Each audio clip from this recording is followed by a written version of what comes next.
ഈ തിരഞ്ഞെടുപ്പിന് ഏറ്റവും വലിയ പ്രത്യേകത എന്താണെന്ന് വെച്ചിട്ടുണ്ടെങ്കിൽ എല്ലാ തിരഞ്ഞെടുപ്പുകളും നമ്മൾ സാധാരണ നിർണായകം വളരെ പ്രധാനം എന്നൊക്കെ പറയാറുണ്ട്. പക്ഷേ ഇതിൽ LDF UDF ആണ് ഇവിടെ ഏറ്റവും പ്രധാനപ്പെട്ട രണ്ട് മുന്നണികൾ എന്ന് പറയുന്നത്.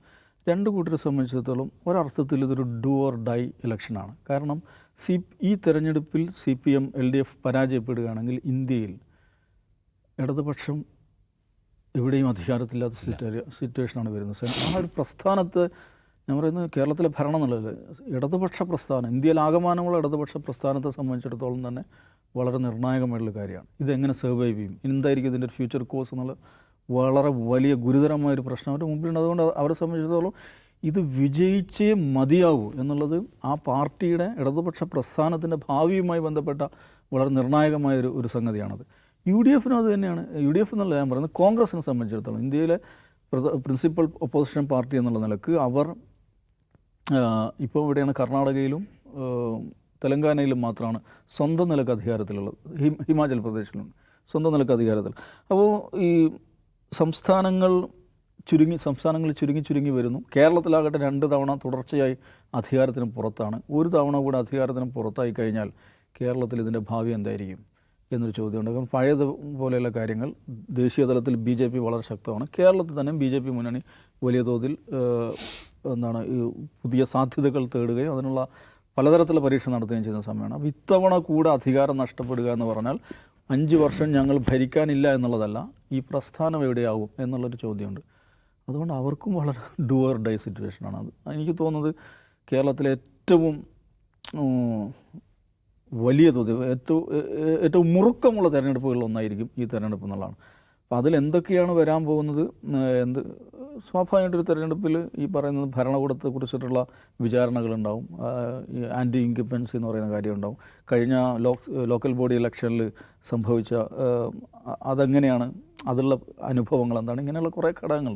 അപ്പോൾ ഇപ്പോൾ ഉള്ളൊരു സെനാരിയോ വെച്ച് പറഞ്ഞിട്ടുണ്ടെങ്കിൽ ഇടതുപക്ഷം സംബന്ധിച്ച് ഇടതുപക്ഷം എന്നുള്ളതല്ല, ഏത് സർക്കാരാണെങ്കിലും അവർക്ക് ഒരുപാട് കാര്യങ്ങൾ അതിൽ അവർ ഒഫൻസീവിലാവും, ഡിഫൻസിലാവും. കാരണം ഏത് ഭരണകൂടമാകുമ്പോൾ പലതരം പ്രശ്നങ്ങൾ, പിഴവുകളുണ്ടാവും. ഇവിടെ ഇടതുപക്ഷം സംബന്ധിച്ചിടത്തോളം ഉള്ള ഈ പറയുന്ന ശബരിമല എന്ന് പറയുന്ന പ്രശ്നം, അവർക്കത് ഏതെങ്കിലും നിലക്ക് ഒരു ലോജിക്കൽ ആൻസർ ആ വിഷയത്തിൽ പറയാൻ അവർക്ക് പറ്റുന്നില്ല എന്നൊരു ഗുരുതരമായ സാഹചര്യമുണ്ട്. ഇന്നിപ്പം വയനാട്ടിൽ നിന്ന് കോൺഗ്രസ് നേതാക്കളും ഏറ്റവും കൂടുതൽ സംസാരിച്ചത് മാധ്യമങ്ങൾ കാണുമ്പോഴാണെങ്കിലും അവരുടെ പ്രസംഗത്തിലാണെങ്കിലും ഊന്നിയൊരു കാര്യം ശബരിമല തന്നെയാണ്. കാരണം ശബരിമല വളരെ വൈകാരികമായ കാര്യമാണ്. പക്ഷെ അതിൽ നോക്കൂ, ഇവരുടെ ജില്ലാ കമ്മിറ്റി അംഗത്തെ അറസ്റ്റ് ചെയ്തു, അയാൾ ജയിലിൽ 100 ദിവസം, എത്ര ദിവസമായി, 100 ദിവസം, എനിക്ക് 100 ദിവസം പിന്നിട്ട് കഴിഞ്ഞു തോന്നുന്നു.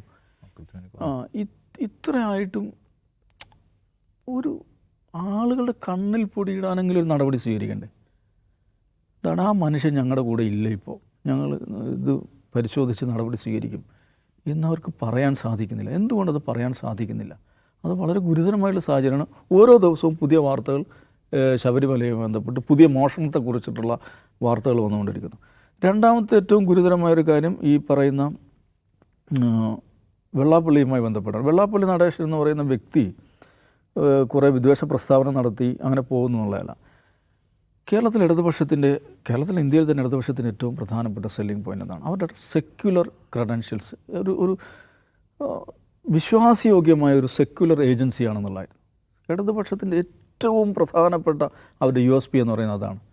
അതാണ് ഒലിച്ചു പോയിരിക്കുന്നത്. അതാണ് ഗുരുതരമായിട്ടുള്ള തകരാറ് ആ ഒരു സംഗതിയിൽ വന്നു കഴിഞ്ഞു. ഈ the most credible secular outfit എന്ന് പറയുന്ന അവരുടെ USP അത് തകരാറിലാകുമ്പോൾ സംഭവിക്കുന്നതാണ് ഇടതുപക്ഷത്തെ സാധ്യമാക്കുന്ന ഘടകങ്ങൾ എന്താണോ അതാണ് ഇല്ലാതാവുന്നത്. ചില ആളുകൾ ഒരു ന്യൂനപക്ഷ വോട്ടുകൾ നഷ്ടപ്പെടും. ന്യൂനപക്ഷ വോട്ട് നഷ്ടപ്പെടുന്നതല്ല, അല്ലെ മുസ്ലിം വോട്ട് നഷ്ടപ്പെടുന്നതല്ല. എന്താണ് ഇടതുപക്ഷത്തെ സാധ്യമാക്കുന്ന ഘടകം എന്താണ്? അതില്ലാതാവുകയാണ് ചെയ്യുന്നത്. ഇപ്പോൾ ഇടതുപക്ഷത്തെ സ്നേഹിക്കുന്ന CPMകാരല്ലാത്ത എത്ര മനുഷ്യരുണ്ടാവും? CPMകാരല്ലാത്ത ഇടതുപക്ഷത്തിൻ്റെ ഈ സെക്യുലർ ക്രെഡൻഷ്യൽ, അതിൻ്റെ മതേതര ഭാവം, അതിനെ ഇഷ്ടപ്പെട്ടുകൊണ്ട് ഇടതുപക്ഷത്തിൻ്റെ കൂടെ നിൽക്കുന്ന ആളുകളുണ്ടാവും. ആ ഒരു സാധ്യത തന്നെയാണ് അവരുടെ വലിയൊരു സ്പെക്ട്രം, ഒരു ഏരിയ തന്നെയാണ് അവർ നശിപ്പിച്ച് കളഞ്ഞിരിക്കുന്നത്. എന്തിനു വേണ്ടി അവരത് ചെയ്തതെന്ന് ചോദിച്ചിട്ടുണ്ടെങ്കിൽ ഈ ഉത്തരേന്ത്യയിലൊക്കെ BJP ചെയ്യുന്ന മാതിരിയുള്ള ഈ സോഷ്യൽ എഞ്ചിനീയറിംഗ് എന്ന് പറയുന്ന ഒരു വഷളൻ പരിപാടിയാണ്. അതിനെ വളരെ ബോറായിട്ട് ഇമിറ്റേറ്റ് ചെയ്തു, വളരെ ബോറായിട്ട് ഇമിറ്റേറ്റ് ചെയ്യാൻ വേണ്ടിയിട്ട് 2020 മുതൽ അവർ നടത്തുന്ന ശ്രമം അത് അതിൻ്റെ മാക്സിമത്തിൽ വന്ന് പതിച്ചതാണ് ഈ വെള്ളാപ്പള്ളി എപ്പിസോഡിൽ കാണുന്നത്.